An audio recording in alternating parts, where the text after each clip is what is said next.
I'm here with our third prize winner in the 2025 Christopher Tower Poetry Competition, Rebeca Carvatchi, whose poem Between a Hymn and a Ghost really struck me and my fellow judges for the way it uses, especially for the way it uses metaphor to disorient the reader a little bit and make the homely feel quite alienating and the alienating feel quite homely.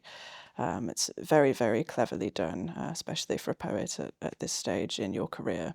Lines like furniture arranged in a house that no longer feels like home, as a metaphor for a language you no longer operate in anymore. Just really a way of making an unfamiliar experience feel very present and tangible. I wonder if you can say a little bit about how you came to write this poem, why you chose to write it as a poem in particular, rather than as an essay or any other kind of prose. Well, I did a lot of research, on the previous applicants, and I applied last year, and I was completely rejected, completely ignored. And then I realized the way I was writing wasn't sophisticated enough or at a higher level. So I started doing a lot of research on what kind of poems are more popular with critics and, the that judges that would like.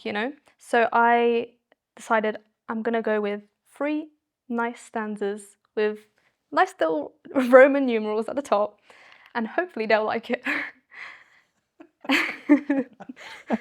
And when you were deciding on a way of writing the poem, aside from the Roman numerals, which to me seem like perhaps a calculated decision on your part, but not one of the most significant aspects of this poem by any means. There is real feeling here, and we were all able to access that when we were reading the poem. And I wonder what it was that you were reading and thinking about, which poets you were drawn to in particular when you were approaching this project. So I wasn't thinking of a particular poet when writing this because I do English Lit for A level and I do a lot of Gothic writing. So I was more inspired by Gothic writing, strangely, which you probably won't think, and also inspired by my friend. My friend is called Rebecca. I'm Rebecca as well. But she is also from the same place I am, Romania, but she migrated when she was younger. And I was born here. So she had a completely different lifestyle, like growing up, than I did. Right. So that's what I thought about throughout this whole piece of writing. This is her life, but I'm also Rebecca. So it's kind of like embodying her. And there's a line that I wrote here, something about how, like, changing of a name, because, a lot of people have had to change their names. But this is because one of my sister's friends had to actually change her name. And to me, that was just such a crazy thing. Like, you have to change your name to live here, to have a passport, to be called a citizen. I just thought it was ridiculous. And it's like stripping yourself from who you are. So that's what I really thought about this whole poem. Yeah, I think we're very glad you did.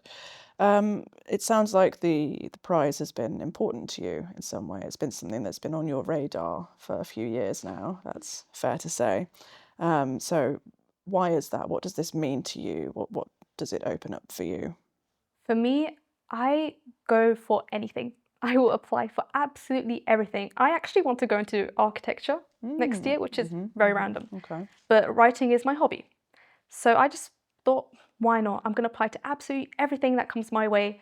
My parents always told me, like, if something's there in front of you, do it. If someone gives you something, take it. Because it's not, you have to take advantage of what you have in front of you. And the reason why I reapplied was because at the beginning of year 12, I applied to things and I got rejected a lot. And I started to lose hope about what am I going to do? If I'm not able to get into anything, I'm not going to win a competition, I'm not going to do this, what am I going to do? But I had to talk to my parents a lot. My parents and I have a very strong connection, whether I like it or not, because I live with them and I have to eat dinner every day of them. And they really, really motivate me, as well as my friends. I have a lot of friends that, on a random track, I applied to go to Cambridge and I didn't get in. And again, this was another loss of hope for me because I was like, maybe I'm not good enough. Maybe I'm maybe I'm just not good at anything. But still, something in my head told me, keep going. Because if you stop here, you're only going to go lower. So keep going, and the only way you can go is forward. So that is why I reapplied. So before, becoming, after, and next step. Yeah. Well, that bit was mostly because when you're a child, you think of the world differently. So I wanted to kind of represent how it's like to grow up and the thoughts and feelings and how they change as you grow up. And that's why I did different generations of a woman. Women think a lot, I don't want to say this on camera, but women think a lot more than men about more mental things. So I think for a woman, this kind of stuff is 10 times more important to me, particularly. Okay. Well, on that note, I'd like to invite you to read Between a Hymn and a Ghost for us. Before, my mother carried our name like a secret, pressed between the pages of her passport, its syllables curling, foreign as winter mist on the tongue of a stranger.